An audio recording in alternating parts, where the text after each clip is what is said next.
Hey, it's Mike. Let's talk about Reaper. This episode won't be Reaper specific, but I do have a quick tip I'd like to show you that may help improve your drum recordings. I'm sure that most of you have heard of Subkick microphones for recording the kick drum.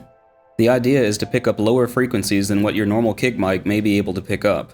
Blending a Subkick mic with your regular kick drum can help accentuate those lower frequencies and thicken up the overall sound. If you've looked into purchasing a Subkick microphone, then you already know that you'll have to spend at least a couple of $100s to get an entry-level mic. You may have also heard that a Subkick microphone is nothing more than a speaker wired in reverse. You could always buy an extra speaker and wire it into an XLR cable, or you could remove a speaker from a guitar cabinet and use that as well. But have you considered that you may already have a Subkick microphone laying around? I'd like to show you how to take a guitar cabinet and use that for a Subkick mic.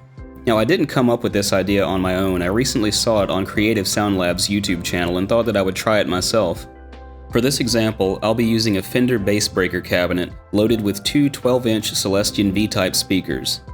I connected an instrument cable from the input of the speaker cabinet and connected the opposite end to the input of a Behringer DI box that was subsequently connected to my Roland Studio Capture audio interface. Next, I gain staged my inputs to make sure that I wasn't clipping and recorded a sample.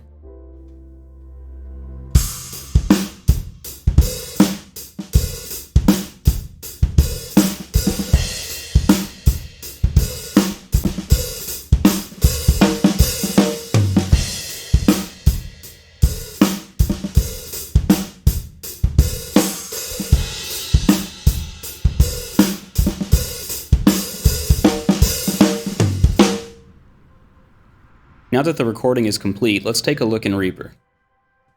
You can see that I've got my Subkick track expanded. Let's go ahead and open up the kick track as well and compare the two. As I zoom in, we can see that our transients are fairly well lined up, but at the same time, I admittedly have not gone through and completely lined up the performance. If you're interested in lining up your performance and making sure that it's as tight as possible, be sure to check out my drum editing in Reaper course. Click the link in the description for more details. While it's not the exact intention of this tutorial, I couldn't think of a more perfect example to show you when and why you might want to flip polarity on a couple of tracks. My inside kick mic is an Audix D6, and of course, as you saw, the Subkick is the Fender bass breaker cabinet. As I zoom in, we can see here that when the waveform of the D6 is going down, the waveform of the Subkick is going up. That suggests that when these two waveforms are played together, the speaker will essentially be trying to push out and pull in at the same time and cause some cancellation. If you'll notice in the track control panel, I've already got the polarity inverted, but let's take it back for a moment just so you can hear the difference. I'll solo my kicks, and we'll begin to play a piece.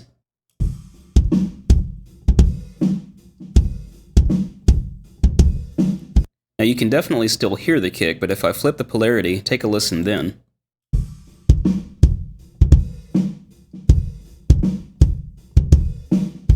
Hopefully you can hear a difference. Now let's unsolo these and take a listen to the drum performance in context. First, I'll mute the Subkick and take a listen.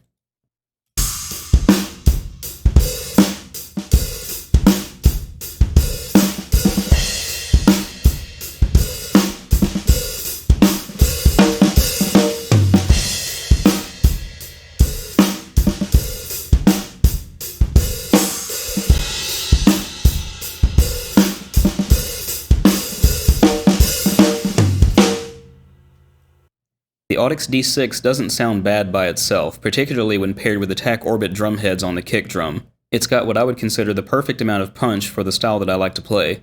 But let's play back that same portion and this time unmute the Subkick. You may need headphones or a good set of studio monitors to hear the difference, but you should notice that the kick is definitely thicker than it was previously. Let's take a listen.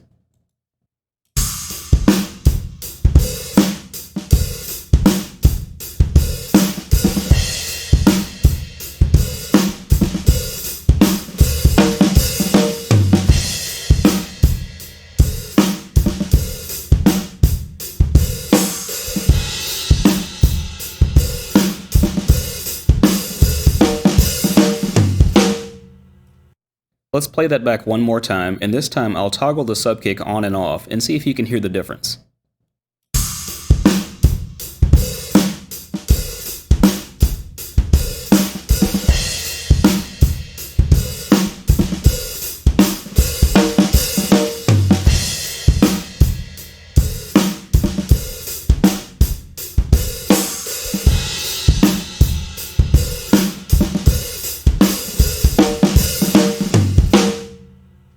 And there you have it. As you could hopefully hear, adding a subkick definitely adds a lot more punch and depth to the kick drum.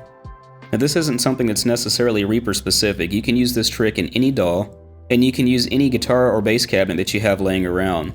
The next logical question would usually be, does the size of the speaker or type of speaker make a difference? And my answer at the moment is, I don't know. I'd like to try my 15-inch bass cabinet speaker and see how that sounds versus the 212 Fender.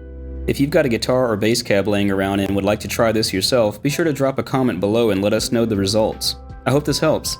If you enjoy the content you've been seeing, be sure to like, share, and subscribe, and you can support the channel further by clicking the Buy Me a Coffee. It's entirely too hot for coffee, I'm not even going to do that this time. Patreon, or Super Thanks link below. Visit us on Discord and engage with other Reaper users. We'll see you next time.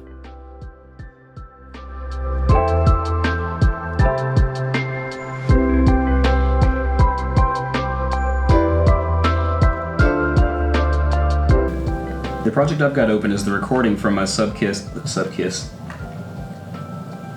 project I've got open is